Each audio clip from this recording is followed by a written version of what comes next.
I want to start off with the Joy Reid. Let's just get it out so everybody knows who you are, because some people who maybe watch the content for other reasons may not know. But I want the audience to see this clip, Rob. If you can pull it up, and if you can just, is this the specific part that we're talking about, right? This is where they're discussing context and the... Perfect. That's the one. Go ahead and play this clip. Everybody, pay attention to this. I'm assuming you have common sense, you have logic, the folks who watch this content, whether you agree with us or not, and if you're a parent, tell me you're comfortable with this exchange. Go ahead. You can do keyword searches and find certain keywords. Like rape? You can find sure. Or anal rape or dildo. You can find all sorts of keywords. Of words. But like wait, hold on. Wait. Let me finish my question. Okay, then great, you can answer. sure. I'm going to give you time to answer, but I got to ask you first. No, yeah, I got the question. And so what you find is the keywords that you find, the N-word, anything, words like you just used. I don't think this is you'll it, get Rob. out of... I think this is later, because there's one, if you go on Twitter, where she's asking right off the bat, where the exchange is about... let me see if I can find it. Moms for Liberty. The exchange is specifically about, you click on that, see what it is, where right off the bat, it's like, you mean to tell me, have you read this book? You think it's okay to have this book? See if it's talking about there in the corner, what the context. Play this to see what this is, how it starts. Joy. Here's my question. We're talking about Here's my question. You didn't answer my question. No. I'm going to answer your question. Great. I would love to hear that. Absolutely. Well, I'm interviewing you and you're not interviewing me. So let's just make sure it's a conversation. Okay, great. So what I'm saying to you is that as you are not an expert in this book. I don't have to be an expert to know that dildos aren't appropriate for public school. I mean, come on, let's get real. No, play it. Is that it? That's it. That was it. So you're seeing this exchange while you're sitting there, and she's trying to logically argue that what's wrong with dildos being in a book, and, let the parents decide. If you don't want it, go ahead and, sign this and say, I don't want my kids to have access to this. What are you thinking in that moment when you're talking to Joy Reid? Do you sit there and say, she can't believe this because she's got kids herself, right? What's going through your mind during that moment? Yeah, I mean, I'm thinking of a lot of things. First of all, I knew it wasn't an honest conversation, right? It felt like a fencing match more than anything. So there were a lot of different things going through my head about, how to engage with her.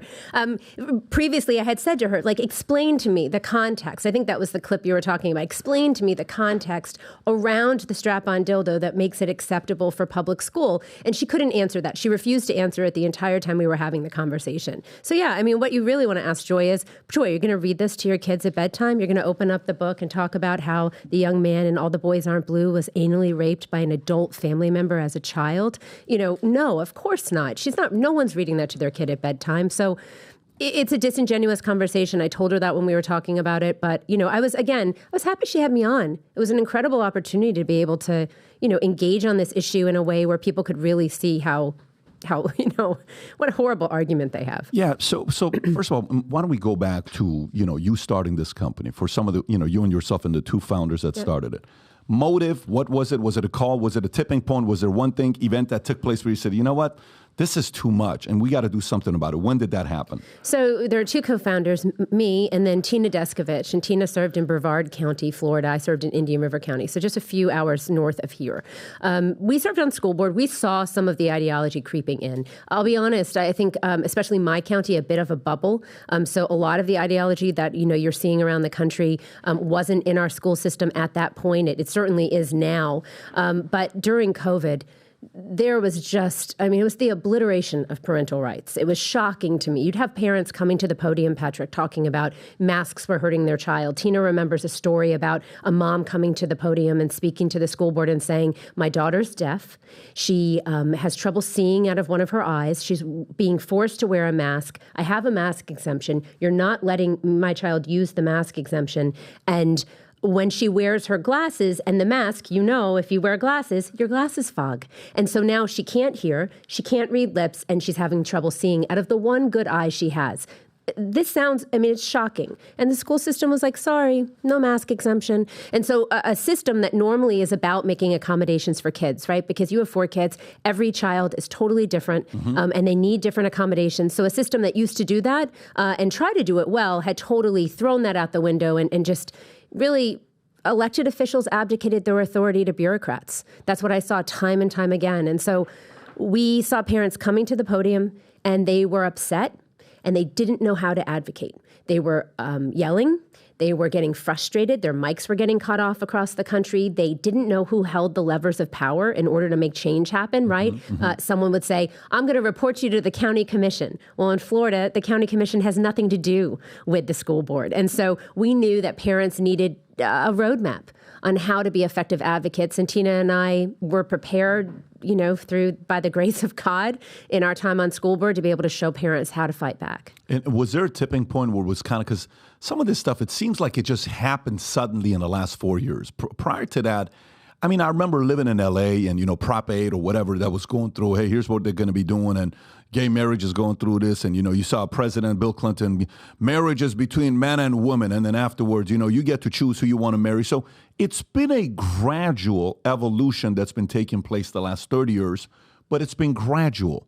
All of a sudden, it's like, boom, in your face, nope, here's what we want, the kids to go through. Was there a tipping point of that taking place? For us, for starting Moms for Liberty, or just in general? Period, in America. Yeah, that's really interesting. I was talking to someone about MTV Awards, the last MTV Awards. There was like a lot of Satan stuff happening, right? And you've got a lot of cross-dressing. And I said, I remember when I was little and I would watch MTV Awards in high school, my parents would be like, why do you watch this garbage? Look at this, right? And so you try to step back as a parent and say, am I overreacting? Is this just, getting older? Or has this been a slow boil? It's been a slow boil, I think, because now we've reached the point where we have adults who are talking about taxpayers needing to pay for this ridiculous graphic sexual content in schools. We're seeing, I hope we get to talk about today, just the destabilization of kids in school through social emotional learning and gender ideology being stuck into kindergarten classrooms. And so I think it's just been, education is a captured institution, and it's just taken a period of time for us to get to this point where now everyone really sees it, and the left is fully operational.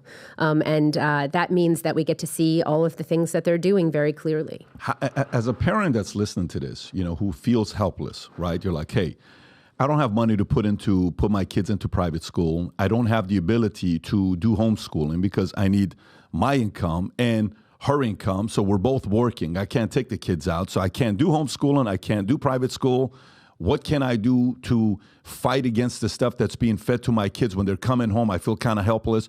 What do you say to those parents? What can they do? Parents have the fundamental right to direct the upbringing of their children. That means the government doesn't give you that right, and they can't take that right away. And so you have the right to know what your children are being taught in school before they're being taught what that information, right? You have the right to direct their education. And you can't direct something if you're constantly reacting to it. And that's why we fight so hard for transparency. So what can parents do? They can get involved. They can ask to be able to see what their children are being taught in school. They need to build a relationship with their child's teacher right off the bat. Hi, my name is Patrick. My son, David, is going to be in your class today, this year. I'd like to talk to you about how you feel about some different issues, how you approach different issues in the classroom. The best thing that parents can do is build relationships with their teacher, with their school principal, with their superintendent. And that's why Moms for Liberty was really created, because, again, we want parents to be effective advocates. Going and yelling isn't going to get you what you want. You have to learn how the system works and then how to engage with that system. So how does the system work? Well, the system, unions have an undue influence on your kids' education in public schools right now. And so the system is really broken. How does the system work? The system protects the system. School systems do two things well, public school systems. They protect themselves and they celebrate themselves. And they often celebrate themselves to protect themselves.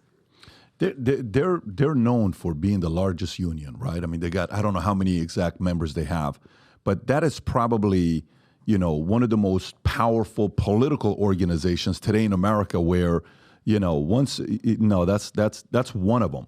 Totally, if you go to the entire union, that's just Florida.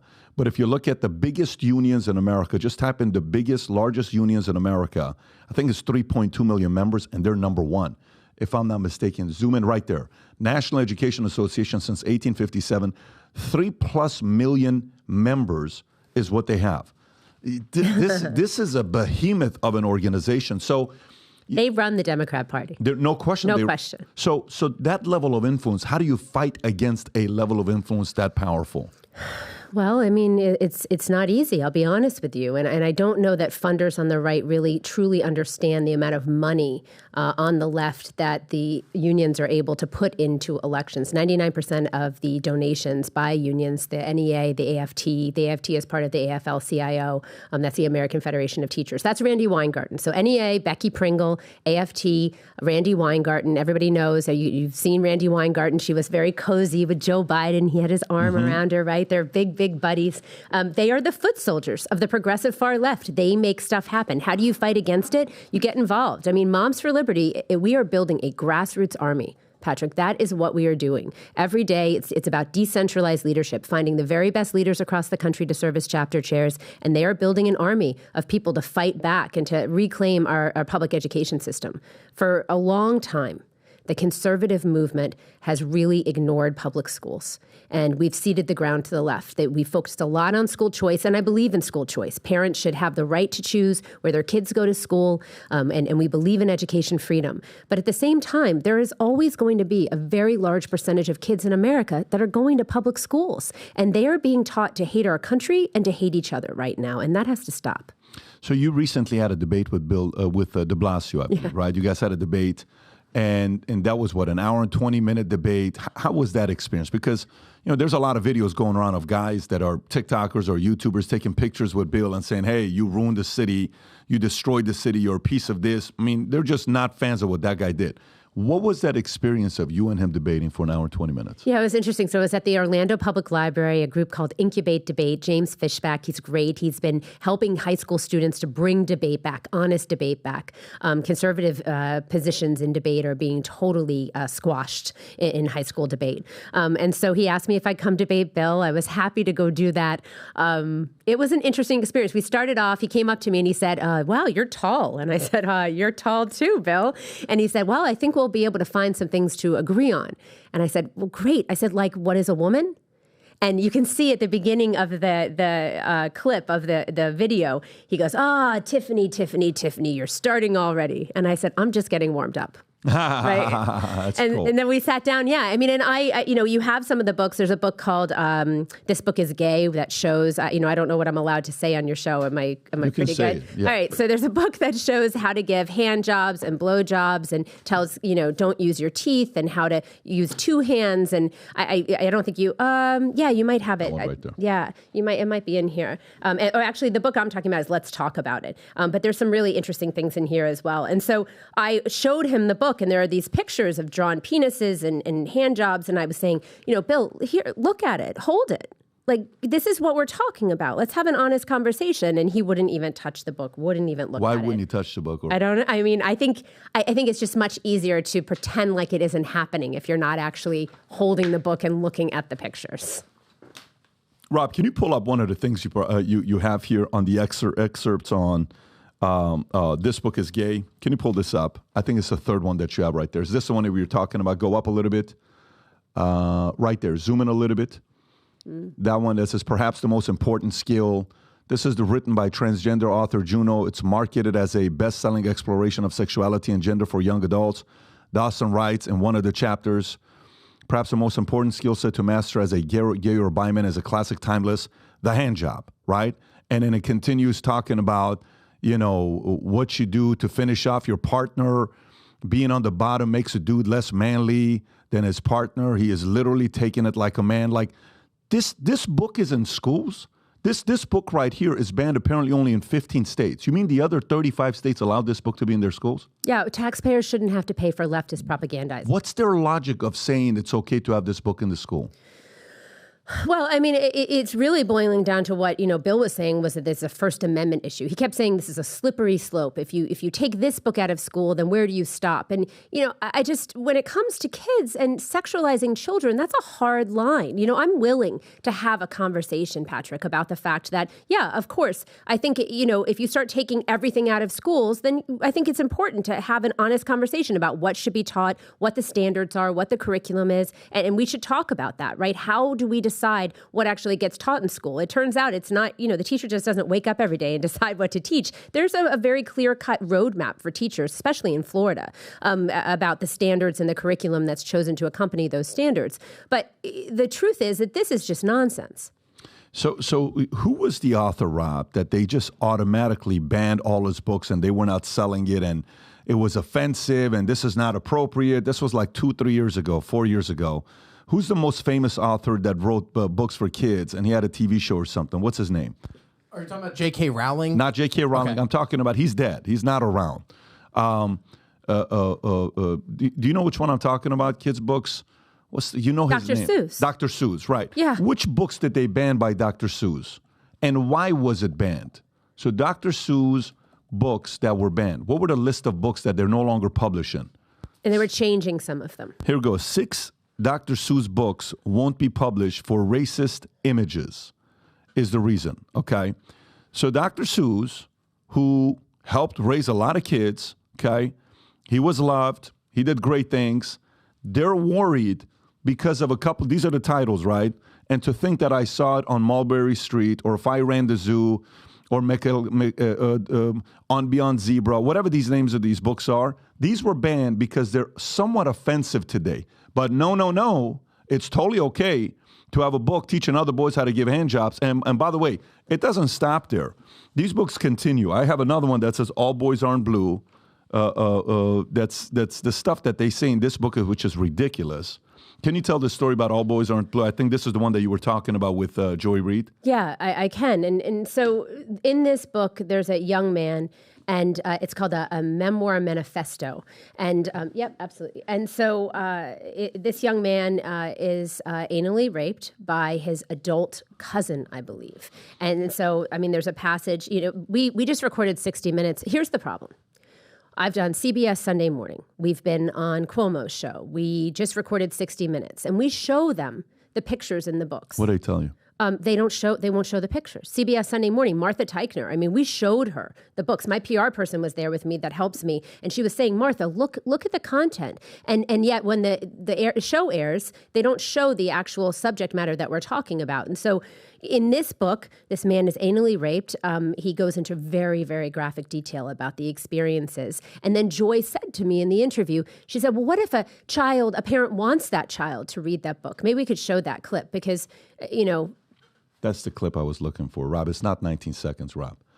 It's I just watched it this morning. Can you play this clip to see if this is it?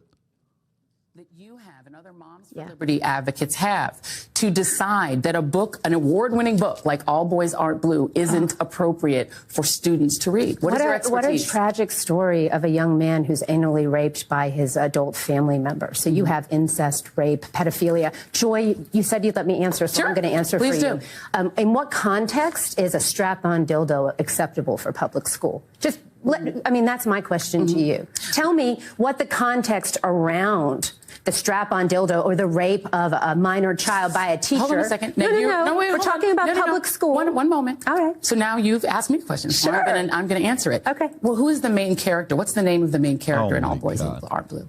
You're asking me right now. You just gave me very specific information about this book, so you're presenting yourself as somebody expert. It's the gentleman. Hold on.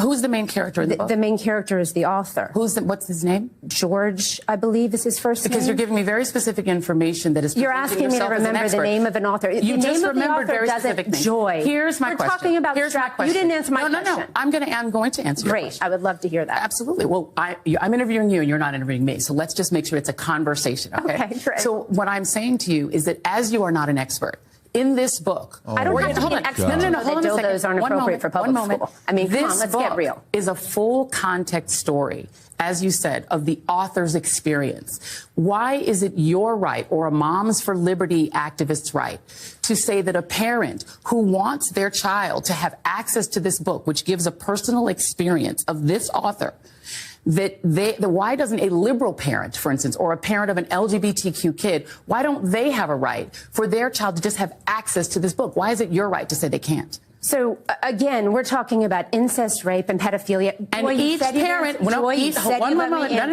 each parent has to decide what is appropriate for their child to read. So I want you to answer. I'm going to ask you one more time. Right. What is your right to tell a parent who wants their child, who might feel seen by this story, why don't they have the right? Why don't they have the right as a parent to say, my child can have access to this book? If a child feels seen by this story, that means that they have been the victim of a predator. That means that they have either been raped by a family member, they've experienced and your proof rape of that is what? You just said that What's if a child feels seen by this story. What I'm saying, Joy, you're now making assumptions. No, about Joy, but if a child has been raped, we should do a lot better than put a book on a library. She didn't like that.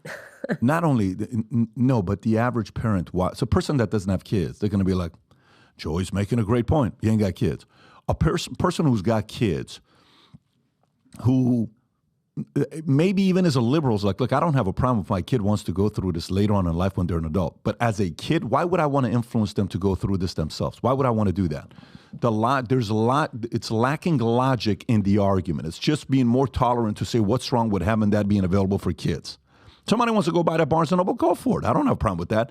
It's the kids that becomes the issue with the parents. Yeah, and that's been the thing. What you just said was 100% correct. Write the book, print the book, publish the book, sell it at Barnes & Noble, put it in the public library. If your community and your library board wants to pay for these books, put them in there. But we're talking about a public school library. The second thing is, Patrick, I've spoken to people about the fact, what if you did have a child who had been the victim of sexual assault by an adult in a classroom, and these issues are being brought up and discussed, or they're coming across a book in a library, that could be very triggering for that child. And so this idea that somehow, we're helping a kid by throwing a book on a library shelf and hoping that they're going to stumble across it and that it's going to be useful to them. I mean, if we have an epidemic of kids being sexually assaulted by adults in the United States of America, we need to do a lot better than throwing library books on shelves and hoping kids come across them. So what argument are they making that's resonating? Like what argument, because I want to know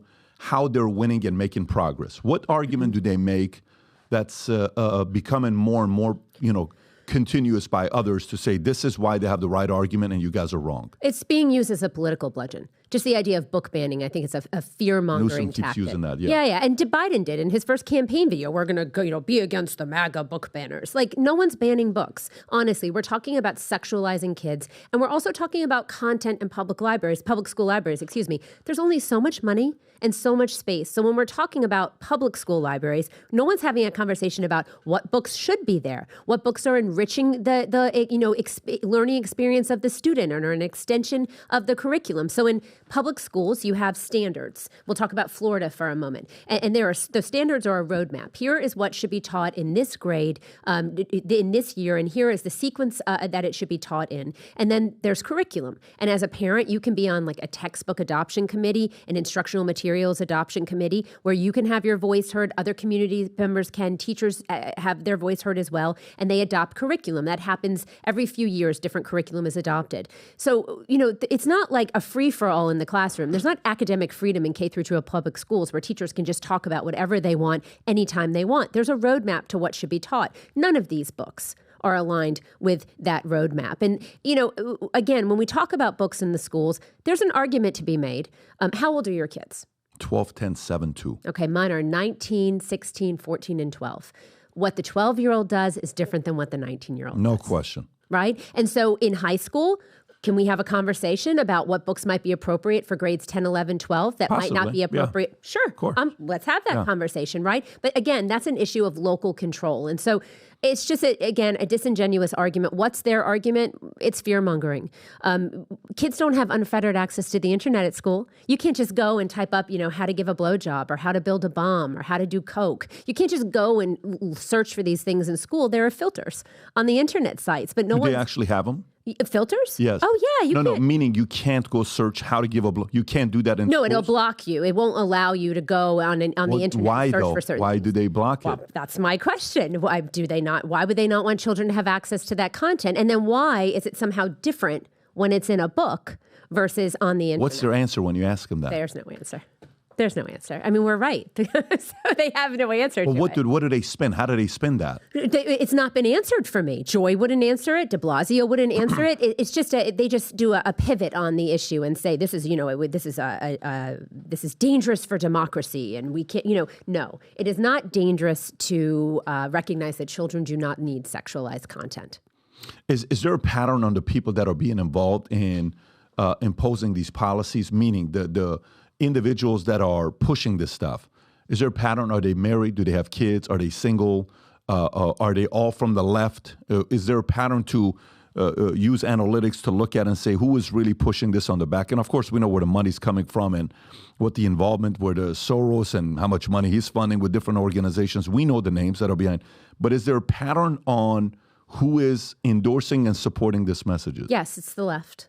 It is the left. It is, I mean, the issue is never the issue. The issue is always the revolution. So it doesn't really matter what issue that we're dealing with, whether it's the sexualization of children, whether it's critical race theory and the division being sown in the classrooms. In that respect, it is always about destabilization of the family unit and about driving a wedge between the parent and the child. That relationship that you have with your children, raising your children with your values, your traditions, is a threat to the left being able to transform our country. And so, you know, that is what we continually see. When we did this CBS Sunday Morning, they had a teacher that they interviewed who now works for the New York Public Library. She had a T-shirt and it said, "Education is activism." And so what we know is that parents' expectations for public school, when you send your kids to school, I do, what do you want your kids to learn? Math. History, right? Reading, reading, things like that. Yeah, how to share, right? You're comfortable with those types of values, right? Be kind to other people, Be generous. But the goal of public education has changed. It is not about giving children practicable skills. It is about awakening a critical consciousness in the child, making them a little social justice warrior. This is why in Rhode Island, Tiara Mack, you remember Tiara Mack, the one who did the twerking on her hands? Mm-hmm. And, yep, lovely. Mm-hmm. So they've got like 7% of kids reading on grade level in Rhode Island in 4th grade. 7%. But when Uvalde shooting happened, Tiara was able to get those kids out on the steps of the state capitol covered in fake blood. Right? Because they know how to be activists. They're being trained to be activists.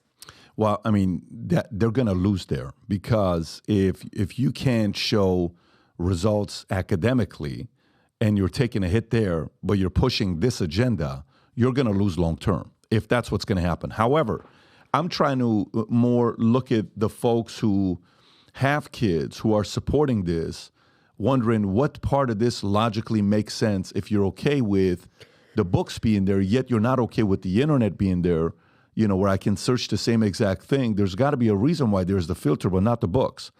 And then the states, is it eventually, are we going to get to a point, because you're doing all of this stuff while you're in Florida.